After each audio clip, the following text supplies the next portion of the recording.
Telugu flame YouTube channel ఇప్పుడే subscribe చేసుకోండి.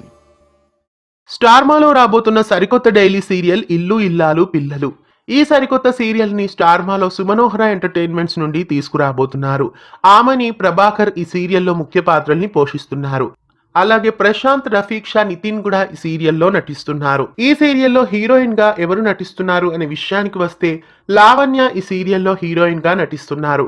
Kannada actress అయిన ఈమె మొట్టమొదటిసారిగా తెలుగు బుల్లితెరపై ఇల్లు ఇల్లాలు పిల్లలు సీరియల్లో హీరోయిన్ గా నటిస్తున్నారు. సర్వం కాస్టింగ్ ఏజెన్సీ నుండి ఈ తారను ప్రవేశపెట్టబోతున్నారు. త్వరలో తెలుగు బుల్లితెరపై అడుగు పెట్టబోతున్న లావణ్య ఆమె నటనతో ప్రేక్షకులని ఎంతగానో ఆకట్టుకోవాలని ఆల్ ది బెస్ట్ చెబుదాం. ఇల్లు ఇల్లాలు పిల్లలు సీరియల్లో లావణ్య హీరోయిన్ గా మీకెలా అనిపిస్తున్నారు కామెంట్స్ లో తెలియజేయండి. ఇలాంటి మరెన్నో ఆసక్తికరమైన అప్డేట్స్ తెలుసుకోవడానికి ఛానల్ ని సబ్స్క్రైబ్ చేసి గంటలు కొట్టేయండి. తెలుగు ఫ్లేమ్ యూట్యూబ్ ఛానల్ ఇప్పుడే సబ్స్క్రైబ్ చేసుకోండి.